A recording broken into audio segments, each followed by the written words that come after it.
বলো। হ্যালো বন্ধুরা, good morning. তারপর কেমন আছো সবাই? কেমন আছো সবাই? বলো, আমি খুব ভালো আছি। বলো, আমি খুব ভালো আছি। খুব ভালো আছি। পড়াশোনা করে না, কিছু না, সারাদিন খেলা করে, পড়তে হয় না, তাই জন্য খুব ভালো আছি। ওকে পড়ার কথা বললেই ও খারাপ হয়ে যায়। হ্যাঁ, তো বড় পিসি এখনই ডাকলো, আয় পড়তে বসবি, হয়ে গেল বড় পিসি খারাপ হয়ে গেল। নাই, বড় পিসি পড়তে ডাকলো, তুই গেলি না? হ্যাঁ, যাবই না। গবলু না এত দুষ্ট হয়ে গেছে, পড়াশোনা একদম করতে চায় না। মানে পড়াশোনার নাম করলে সেখানে আর থাকবেই না, কাঁদবে, খালি বলবে পড়বো না আমি। এবার সকালবেলা ঘুম থেকে উঠে খাইয়ে দাইয়ে ওকে না আমাদের বাড়ির সামনে একটা স্কুল আছে, মানে অঙ্গনওয়াড়ি স্কুল, ওটা বাড়ির সামনেই। তো এবার ওখানে পাঠাই, তো ওখানে তো পড়াশোনা হয়ই না, তো তবুও পাঠাই আমি, কারণ স্কুলে যাওয়ার একটা অভ্যাস সেটা হবে। আর সকালবেলায় পড়ানোর আমার সময় হয় না, তো ওকে সন্ধ্যাবেলায় পড়াই। সন্ধ্যাবেলা কারণ 1 ঘন্টা পড়িয়ে ওকে হয় না, কারণ বাচ্চা তো এবার খুব দুষ্টুমি, তাদের এবার খুব চঞ্চল, তো তার জন্য ওকে 2-3 ঘন্টা ধরে ওকে পড়াতে হয়। তবুও এবার আমি কি বলতো, যতই টিউশনি মাস্টার দাও না কেন, বাড়িতে না পড়ালে হয় না। এবার বাড়িতে পড়িয়ে কিছুটা অনেকটাই শিখেছে, এ থেকে জেড অবধি লিখতে পারে, তারপরে অগুলো ক খটা মোটামুটি পারে। এবার খুব দুষ্টুমি করে, একটা করে লিখবে আর অন্যমনস্ক হয়ে যাবে, একটা করে ওয়ার্ড লিখবে আর অন্যমনস্ক হয়ে যাবে। এটাই হচ্ছে সমস্যা, মানে ধৈর্য ধরে ওকে পড়াতে হবে। মাঝে মাঝে ধৈর্য থাকে না আমার, এত বিরক্ত লেগে যায়, কিন্তু পড়াতে তো হবেই, তাই না? তাই খেলবে এখানে। এই চামচটা, ভালো চামচটা ভাঙলি, ভেঙে দিয়ে এখন ওইটা দিয়ে মাটি খোঁড়া হচ্ছে না? হ্যাঁ, আমি এখানে একটা গাছ লাগাবো। হ্যাঁ, কি গাছ লাগাবি? গাছ এখানে নোংরা, ওইদিকে যাও, ওইদিকে যাও, ওইখানে যাও। আমি এখন স্ট্রবেরি গাছ লাগাবো। স্ট্রবেরি গাছ লাগাবে ও। মাটি খুঁড়িস না। এবার আমার বড় ছেলেকে যখন পড়াতাম না ছোটোবেলায়, তখন ওকে মানে পড়ানোর জন্য বলতে হতো না, সন্ধ্যাটা হতো ও বই নিয়ে বসে পড়তো, আর যেটা বলতাম সেটাই লিখতো, আর এত সুন্দর পড়তো। কিন্তু এখন বড় হয়ে অন্যমনস্ক হয়ে গেছে, তাই আর পড়ার চাপও বেড়ে গেছে প্রচুর। তো এবার এখন পড়তে বললে পড়তে বসবে না, কিন্তু ছোটোবেলায় খুব কথা শুনতো এই গুবলুর বয়সে। তখন গুবলুর বয়সে ও আরও অনেক কিছু শিখে গেছিলো, স্কুলে ভর্তিও করে দিয়েছিলাম তখন। তবে গুবলুকে এত তাড়াতাড়ি স্কুলে ভর্তি করব না, সামনের বছর ভর্তি করব, কারণ বড় ছেলের এত চাপ ছোটোবেলা থেকে দিয়ে ফেলেছি না ওকে, মানে প্রচুর। এখন বুঝতে পারি ওর মাথায় এত চাপ দেওয়া উচিত হয়নি, কারণ আমাদের যে বড় ছেলে যে স্কুলে পড়ে ওটা আইসিএসসি বোর্ড, তো এবার ওদের স্কুলে এত পড়ার চাপ না, কি বলবো। তো আমি ভাবছি গুবলু সোনাকে এখন ভর্তি করব না, এত অল্প বয়সে না প্রচুর চাপের মধ্যে ফেলতে চাই না আমি, একটু বড় হোক তারপর আমি ভর্তি করব, সামনের বছরই করব। তো এবার সন্ধেবেলায় তো পড়তে বসাই, এবার মাঝে সাঝে ওর বাবা ধরো দোকান থেকে বাড়ি চলে আসলো, তখন আমি বলি একটু দেখো তো লিখছে কিনা। আমি চাটা করলে, চা করতে চাই, রান্নাঘরে যাই, তখন ওর বাবার ধৈর্য এত পরিমাণে কম, কি বলবো, মানে এত বকবে না, কি বলবো। এবার আমিও বকাঝকা করি, তবু ওর বাবা ধৈর্য খুব কম, নিজেরই ধৈর্য কম, আর খালি আমাকে বলবে যে তোমার তো একদম ধৈর্য নেই, একদম ধৈর্য নেই। ওর বাবার একটাই কথা, খালি আমার ধৈর্য নেই, ধৈর্য নেই। আমাদের মতন মেয়েদের ধৈর্য যা থাকে না, কোনো ছেলেদের আমার মনে হয় না ধৈর্য তাদের থাকে। কারণ আমি যতদূর জানি, 2 ছেলেকে মানুষ করা, 2 মেয়েকে মানুষ করা কিন্তু অনেক তফাৎ। 2 ছেলের মায়ের অবস্থা খুব খারাপ হয়, আমি যতদূর জানি, কারণ ও খুব দুষ্টু। এবার ছেলে যদি খুব শান্ত হয় সেটা আলাদা ব্যাপার, খুব দুষ্টু দুইজনাই। এবার বড়টা এখন হয়ে গেছে তাই, কিন্তু বড়টা শান্তই ছিল ছোটোবেলায়, তবুও এবার বাচ্চারা তো দুষ্টু হয়ই। এবার আমার গুবলু সোনা খুবই দুষ্টু, ওকে পড়ানো আমার কাছে খুবই কষ্টকর হয়। এবার মাঝে মাঝে মাথাও গরম হয়ে যায়, কিন্তু মাথা ঠান্ডা রেখে আমাদের কাজ করতে হয়, ধৈর্য, ওটাকে বলে ধৈর্য। তো যাই হোক, তো অনেক কথাই বললাম। তো এবার আমার রান্না বান্না দেখো আজকে কি হবে। আজকে এঁচোড় আছে, আবার পটলও আছে। কালকে চিংড়ি মাছ এনেছিল জেঠু, তো জেঠু বলেছিল কালকে যে পটল দিয়ে চিংড়ি করো। তো এবার কালকে অনেক বেলা এনেছিল বলে কাল আর করা হয়নি, তো রেখে দিয়েছিলাম ফ্রিজে, আজকে করব। তো এবার আবার দেখছি আমাদের গাছের একটা এঁচোড় পড়ে গেছে বাগানে, তো এবার বাগান থেকে আমার বর আবার নিয়ে এসেছে, তো ভাবছি এঁচোড় দিয়ে চিংড়ি করব নাকি পটল দিয়ে করব, দুটো দিয়েই ভালো লাগে। তো এঁচোড় দিয়ে চিংড়িও খেয়েছি, পটল দিয়েও চিংড়ি খেয়েছি। তো ভাবছি জেঠু যেহেতু কাল বলেছে যে চিংড়ি মাছটা এনেছে আর বলেছে যে পটল চিংড়ি করবা, তো তাই ভাবছি পটল চিংড়ি করি আজকে, আর এঁচোড়টা শুধু করি। এঁচোড়টা অর্ধেকটা রান্না করব আর অর্ধেকটা রেখে দেবো। এঁচোড়টা খুবই ভালো, মনে হচ্ছে আজকালের মধ্যে গাছ থেকে পড়ে গেছে, মানে বোটাটা একটু পোকা লেগে গেছে, সেই জন্য গাছ থেকে পড়ে গেছে। মানে আমাদের কাছে এঁচোড়টা এত ভালো না, আমি আগের বছরই ফলন হয়েছিল, মানে কাঁঠালগুলো খুব ভালো হয়। অনেকে কাঁঠাল পছন্দ করে না, কিন্তু আমার ভালোই লাগে খেতে। খাজা কাঁঠাল যেগুলো শক্ত শক্ত লম্বা লম্বা হয় ওটা ভালো লাগে না, কিন্তু গলা কাঁঠালটা ভীষণ ভালো লাগে। তো এবার এঁচোড়টা শুধু রান্না করব, মানে ঝাল আর কি, পেঁয়াজ রসুন দেবো না, আদা জিরে বাটা দিয়ে করবো, ভালোই লাগে। কয়দিন করলাম, খুব ভালো লাগছিলো খেতে। আর পটলটা চিংড়ি দিয়ে করবো, চিংড়ি মাছ। আর ছোটো ছোটো চুনো মাছও আছে, তো চুনো মাছগুলো আবার কখন বাছবো, কারণ ওই চুনো মাছ বাছতে অনেক সময় লাগবে, উনুনটা কামাই যাবে, কখনই বা রান্না করব দেখি। রান্না যদি আমার হয়ে যায়, তার মধ্যে রান্না বসিয়ে যদি চুনো মাছটা বাছতে পারি তাহলে হবে, না হলে রেখে দেবো, কালকে হবে। তো একটা কমেন্টে উত্তর দেবো আমি, সেটা হচ্ছে রুমা খাতুন কমেন্ট করেছে যে লঙ্কা গাছের পাতাগুলো হলুদ হয়ে যায় কেন। এবার কি বলতো, লঙ্কা গাছের পাতাগুলো হলুদ কেন হয়ে যায় সেটা আমি বলতে পারবো না। আমাদের গাছগুলোর পাতা কিন্তু কুঁকড়ে গেছে, হলুদ এখনও হয়নি। আর লঙ্কা গাছে কিন্তু বেশি জল দিতে লাগে না, লঙ্কা গাছে জল কম দেবে, তাহলে কিন্তু সমস্যা হতে পারে। আর যদি পাতার মধ্যে পোকা লেগে যায় তাহলে তুমি কিন্তু হলুদের গুঁড়ো ছিটিয়ে দিতে পারো, হলুদ অল্প সারপোর জল গুলে ওর মধ্যে ছিটিয়ে দিতে পারো। এটা দিলে পারে পোকাগুলো মরে যায়। কিন্তু এবার হলুদ হয়ে গেছে কেন বলতে পারবো না, তবে গাঁদা গাছে যখন মানে বেশি পরিমাণে জল দিয়ে ফেলতাম তখন গাছের পাতা হলুদ হয়ে যেত। জল বেশি হয়ে গেলে জানি গাছের পাতা হলুদ হয়ে যায়। জল কিন্তু লঙ্কা গাছে রোজ লাগে না, একটু সাবধানে জল দেবে, মানে 2-3 দিন পর পর জল দেবে। আর যদি ছায়াতে থাকে গাছটা তাহলে অনেক দিন, 4-5 দিন পর পর জল দেবে। যদি খুব রোদের মধ্যে থাকে তাহলে 2-3 দিন পর পর।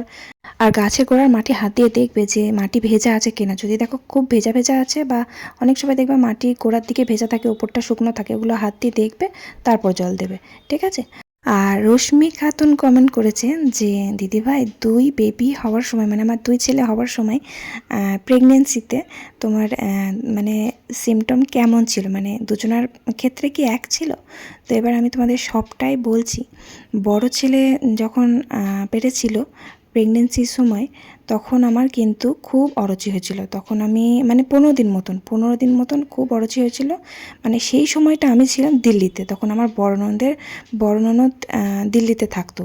তো এবার ওখানে ঘুরতে গেছিলাম। আমি যেদিন যাব তার আগের দিন জানতে পারি আমি যে প্রেগনেন্ট। তার আগের দিন রাতে মানে টিকিট কাটা হয়ে গেছিলো, তা না হলে যেতাম না। তার আগের দিন রাত্রেবেলায় জানতে পারি। তো তবুও গেছিলাম। এবার অরুচি কাকে বলে, ওখানে গিয়ে না আমি কিছু খেতে পারছি না, কোনো কিছু মানে সহ্য করতে পারছি, কোনো কিছুর গন্ধও আমি সহ্য করতে পারিনি। জাস্ট 15 দিন, মানে বাড়ি থেকে ওখানে যাওয়া অবধি, মানে যতদিন আমি ওখানে ছিলাম ততদিন আমি অসুস্থ হয়ে গেছিলাম একবারে। না হাঁটাচলা করতে পারতাম, যেহেতু আমি খাবার খেতে পারতাম না, কিচ্ছু খেতে পারতাম না, এমনকি জলটা পর্যন্ত খেতে পারতাম না, এত বাজে পরিমাণ অরুচি হয়েছিল। তো এবার বাড়ি আসার পর ব্যাস আমার সব অরুচি শেষ, মানে কোনো কিছুতেই অরুচি নেই। সমস্ত খাবার আমার খুব ভালো লাগছিল খেতে, একবারে ডেলিভারি অবধি। আর গুবলু শোনার সময়, ছোটোটার সময় আমার প্রেগনেন্সিতে এত সমস্যা হয়েছে, ওরম কষ্ট মানে আমি জীবনে মানে প্রথম পেয়েছি, ডেলিভারি হওয়ার পরও আবার আগে অবধি। আমার বড় ছেলে যখন প্রেগনেন্সি ছিল তখন পেটটা আমার কেউ দেখে বুঝতে পারতো না যে আমি প্রেগনেন্ট, আমার পেটটা একেবারে ছোট ছিল। আর গুবলু সোনার বেলায় পেটটা খুব বড় হয়েছিল, আর অরুচিও হয়েছিল, মানে অত্যাধিক একদম, কি বলবো। মানে ডেলিভারি যেদিনকে আমার হবে সেদিনকেও আমার মানে বমি হয়ে গেছে, মানে আমি নার্সিংহোমে যাবার আগেও বমি করে গেছি, এতটা পরিমাণ অরুচি হয়েছিল। মাছের গন্ধ, মাংসের গন্ধ, তারপরে কাঁচা পেঁয়াজের গন্ধ, কাঁচা রসুনের গন্ধ, এগুলো আমি সহ্যই করতে পারতাম না।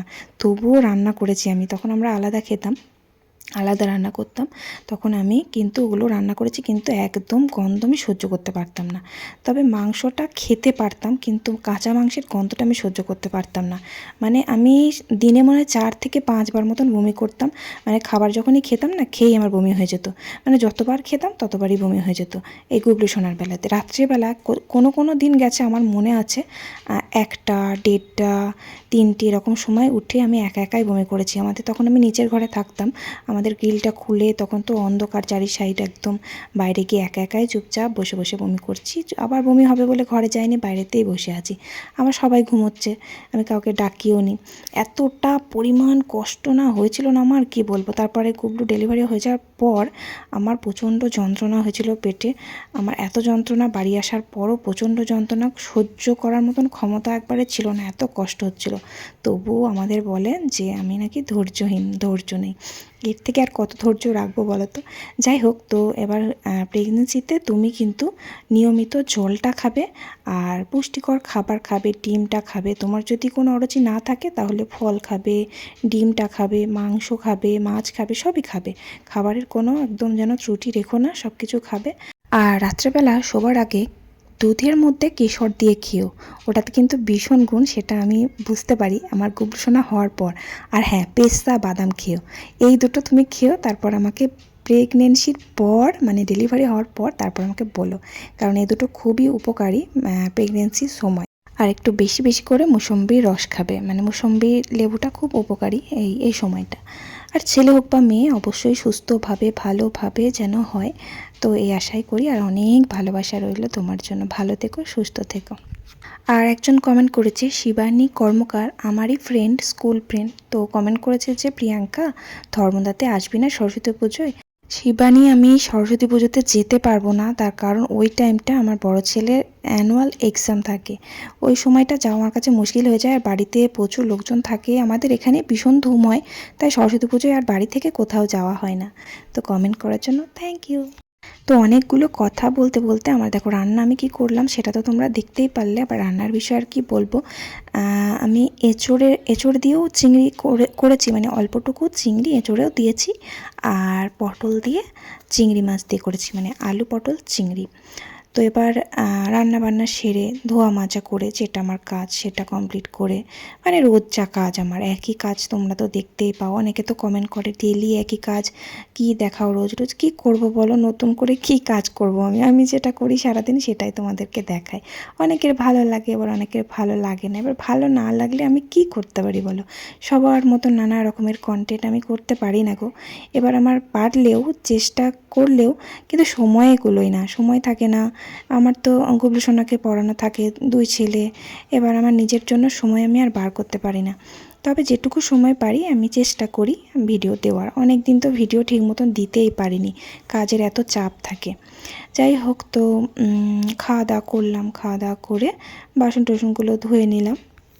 আমার ওই কাকা শ্বশুরের বড় মেয়েটা দীঘা বেড়াতে গেছিলো, তো ওখান থেকে গুবলু শোনার জন্য এই খেলনাটা এনে দিয়েছে, তাই ও ভীষণ খুশি। পড়তে বসেছিল, পড়াচ্ছিলাম, তো এখনই দিয়ে গেল। দেখো খেলাটা নিয়ে কেমন খেলা করছে, মানে খেলা পেলে পড়া থাকে আর মনেই থাকে না, পড়াটাকে যত ইগনোর করা যায় সেটাই ওর চাই। তো এবার ওরা চলে গেল, তারপর আবার ওকে পড়তে বসালাম। তারপর আমার বর বাড়ি আসলো, দিয়ে সন্ধেবেলা একটু মুড়ি মাখলাম। ওই যে আমি আচারটা করেছিলাম না, ঝাল আচার, ওটা দিয়ে, রোজ খায় না, তবে খুব তেল তো, অত তেল রোজ না খাওয়াই ভালো, তো ওই মাঝে সাঝে খাই। তো ওই চানাচুর দিয়ে পেঁয়াজ লঙ্কা কুচিয়ে 2টো পাঁপড় ভাজলাম, ভেজে ওই মুড়ি খেলাম মাখিয়ে, সেই ঝাল মুড়ির মতন করে। খুব ভালো লাগে জানো তো এই আচার দিয়ে মুড়ি খেতে, তবে রোজ খাওয়া ভালো না। তো চলো, ভিডিওটা ভালো লাগলে অবশ্যই লাইক করে একটা কমেন্ট করে দিও। ভালো থেকো সবাই, আজকের মতো টাটা, বাই বাই। লাইকটা চ্যালেঞ্জ করে দাও, আর লাইক সাবস্ক্রাইব করে দাও। টাটা করে দিই, মরে গেলাম।